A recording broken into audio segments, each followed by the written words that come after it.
से शहाबुद्दीन का मामला हुआ है, जहाँ पे कोरोना नहीं होने के बावजूद भी उनकी दिल्ली में हत्या हो जाती है।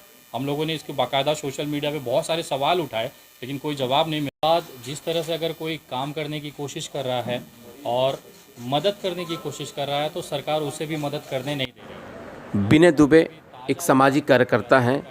घर इनका मुंबई महाराष्ट्र में है और केंद्र सरकार के फांसीवादी नीतियों के खिलाफ खुल करके वो बोलते हैं और उनके तरह बहुत सारे एक्टिविस्ट भी हैं जो उनका समर्थन करते हैं। आज जिस तरीके से पप्पू यादव की गिरफ्तारी हो रही है, उनके सामाजिक हैसियत को देख करके सरकारें डर गई हैं। उसको सपोर्ट करने के लिए आज वो पटना में प्रेस कॉन्फ्रेंस कर रहे हैं। उन्होंने खुल करके शहाबुद्दीन की हत्या के बारे में भी बताया और जिस तरीके से यहाँ के विपक्ष आरजेडी को भी उन्होंने अड़े हाथों लिया। आप खुद देखिए किस तरीके से प्रेस कॉन्फ्रेंस में उन्होंने सरकार को और यहाँ के विपक्ष को भी अड़े हाथों ले करके और उन लोगों को सबक सिखाने की बात कही। 5 घंटा बिना कारण बिठाया गया। उसके बाद जब यहाँ से जमानत हुई तब उनको मधेपुरा ले जाया गया। ये केवल हैरेस करने का काम था।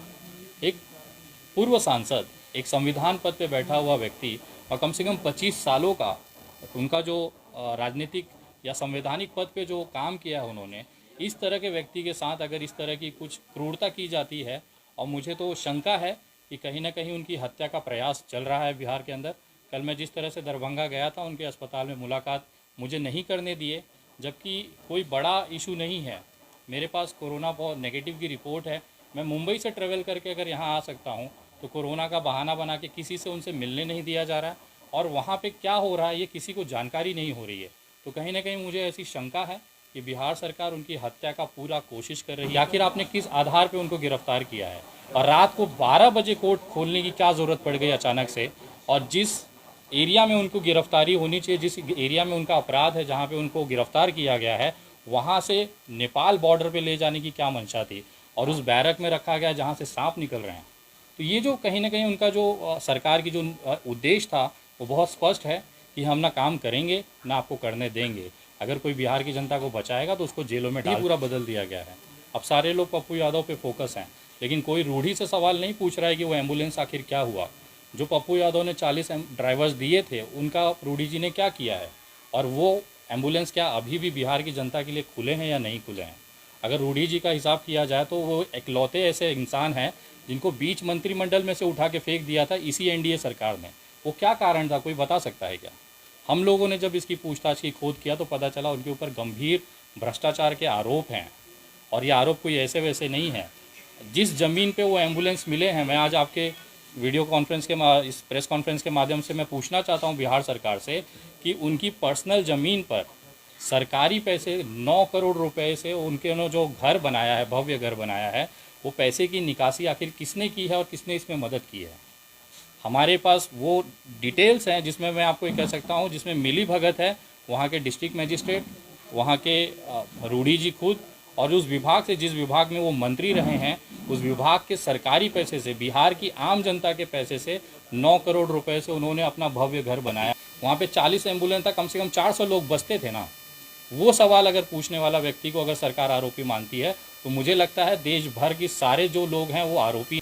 सर, मैं आपको जिस तरह से शहाबुद्दीन का मामला हुआ है, जहाँ पे कोरोना नहीं होने के बावजूद भी उनकी दिल्ली में हत्या हो जाती है, हम लोगों ने इसके बाकायदा सोशल मीडिया पे बहुत सारे सवाल उठाए, लेकिन कोई जवाब नहीं मिल पाता। तो मुझे अंदेशा है और विश्वास है कि अभी जब यहाँ से पप्पू यादव जी गए थे, कोरोना नेगेटिव थे, लेकिन जब वो थोड़े दिन के बाद उनको पॉजिटिव कर दिया जाएगा, और पॉजिटिव की आड़ में एक साजिशन हत्या पप्पू यादव की कर दी जाएगी, क्योंकि उनका जो कद है बिहार के अंदर वो अब बड़ा हो चुका है। एक तरफ सत्ता विपक्ष सब मिल के खेल रहे हैं। आप अगर राजनीतिक बयान देखेंगे तो वहाँ पे पप्पू यादव के खिलाफ ही आरजेडी भी है, जेडीयू भी है, बीजेपी भी है, सभी हैं। लेकिन बिहार की जनता के लिए अगर कोई आवाज़ उठा रहा है, जो रस्तों पे लंगर पर बांट रहा है, ऑक्सीजन सिलेंडर बांट रहा है, रेमडेसिविर इंजेक्शन बांट रहा है, तो केवल एक इंसान है। और शायद यही कारण है कि राजनीतिक हत्या करने का उनका प्रयास चल रहा है। अगर पप्पू यादव नहीं होगा तो फिर जम के भ्रष्टाचार होगा। रेमडेसिविर इंजेक्शन 30,000 35,000 में, यही आखिर ये जो अस्पताल किसके हैं, उसके पीछे अगर आप ऊपर जाएंगे तो किसी न किसी मंत्री, किसी न किसी विधायक का मिलेगा।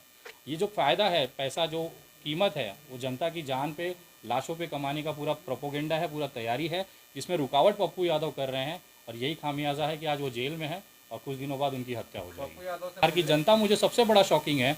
मैं 2000 किलोमीटर दूर रहता हूँ मुंबई में, मुझे यहाँ की पीड़ा समझ में आ गई कि ये इंसान के साथ गलत हो रहा है, मुझे आवाज़ उठाना चाहिए।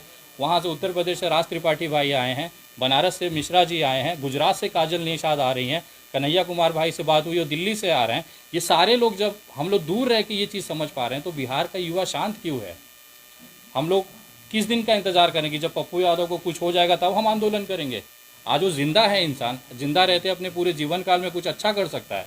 आखिर वो गलत क्या कर रहा है? खाना खिलाना गलत है क्या? इंजेक्शन बांटना गलत है क्या? ऑक्सीजन देना गलत है क्या? अगर ये गलत है तो ऐसी गलती होनी चाहिए देश में। देश की जनता ऐसी गलतियां चाहती हैं। हमने देखा है यहाँ की विधायक हो चाहे सत्तादल हो चाहे विपक्ष, उनकी औकात हमने देखी है कि भरे विधानसभा में गिरा गिरा के कपड़े फाड़ फाड़ के जूते चप्पलों से मारा गया है विधायकों को। तभी भी ये विधायक जो अपने आप को विपक्ष कहता है एकदम ज़ीरो था, कहीं ग्राउंड पे नहीं दिख रहा था। तो आज हम उनसे उम्मीद ही नहीं कर सकते कि वो पप्पू यादव के मामले में आवाज़ भी उठा सकता है। तो ये कहीं नहीं खामियां जो हैं सरकार की या बिहार सरकार की, उसको दबाने की पूरी कोशिश है। लेकिन अब देश की जनता को आगे आना चाहिए और ख़ास तौर पे बिहार के युवाओं से कहना चाहता हूँ कि अगर आज आप चुप रह गए तो कल को कोई भी पप्पू यादव आपको बचाने नहीं आएगा।